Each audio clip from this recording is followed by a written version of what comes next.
मैं night dress पहनकर सोने जाने लगी और फिर तभी अचानक आसमान से बिजली गरजने लगी तो मैं बहुत डर गई। और फिर मैंने सोचा कि आज सिक्योरिटी गार्ड को मेरा नाम नायरा है और मैं मुंबई में रहती हूँ। मेरी शादी को 4 साल हो चुके हैं। शादी के सिर्फ 1 साल बाद ही मेरे पति दिल्ली चले गए थे अपना बिजनेस आगे बढ़ाने के लिए। तब से वह वहीं पर रहते हैं। भले ही वह मुझसे दूर रहते हैं, लेकिन उन्होंने कभी मुझे किसी भी चीज़ की कमी महसूस नहीं होने दी।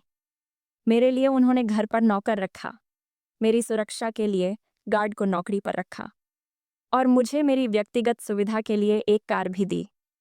इन सब के बावजूद मैं अक्सर अकेली महसूस करती हूँ, क्योंकि मुझे हमेशा अपने पति की याद आती है। उनसे फ़ोन पर बात करके ही मैं अपने दिल को समझा लेती हूँ। आज दिन का मौसम कुछ अलग ही था। सुबह से ही आसमान में धूप नहीं निकली थी और दोपहर तक तेज़ बारिश हो चुकी थी। रात तक भी वातावरण में वही सीलन और अंधेरा था। मौसम का असर मेरे मन पर भी पड़ रहा था। मैंने नौकर से कहकर जल्दी खाना बनवा लिया ताकि वह भी इस खराब मौसम में अपने घर जा सके। मैं भी समय से खाना खाकर सोने की तैयारी करने लगी। जैसे ही मैंने अपनी हल्की और आरामदायक नाइट ड्रेस पहनी और बिस्तर पर लेटी, तभी बाहर से बिजली कड़कने और बादलों की तेज गर्जने की आवाज़ें आने लगीं। मैं हमेशा से इन आवाज़ों से थोड़ा डरती हूँ। अचानक गरज की गड़गड़ाहट से मैं घबरा गई और तुरंत अपने पति को कॉल करने की कोशिश की, लेकिन नेटवर्क की समस्या के कारण कॉल नहीं लग पाई।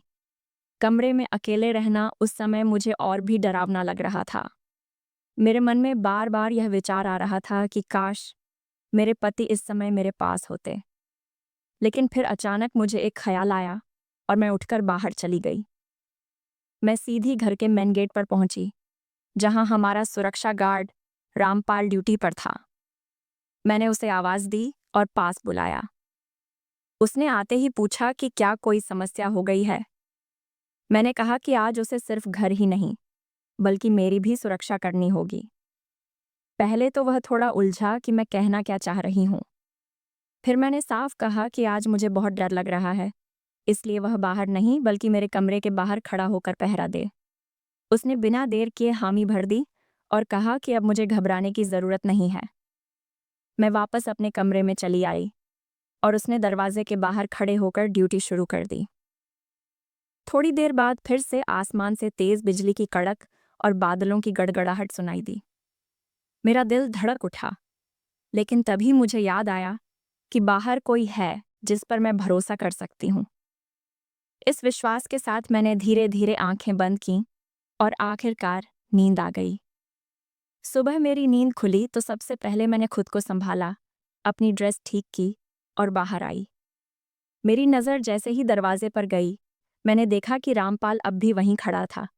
उसकी आंखों में रात भर की थकान साफ झलक रही थी। मुझे उसकी मेहनत देखकर थोड़ा अफसोस हुआ। मैंने उससे कहा कि अब वह मेन गेट पर वापस चला जाए और आज आराम करे। उसने मेरी बात मानी और वहां से चला गया। फिर मैं बाथरूम में गई, नहाकर तरोताज़ा हो गई और नई साड़ी पहन ली। इसी बीच नौकर भी घर आ गया था। मैंने उससे कहा कि आज खाने में क्या बनाना है। वह काम में लग गया और 1 घंटे के भीतर ही सब तैयार कर दिया। मैंने नौकर से कहा कि वह रामपाल को बुला लाए। थोड़ी देर बाद वह आया तो मैंने उसे डाइनिंग टेबल पर बैठने का इशारा किया।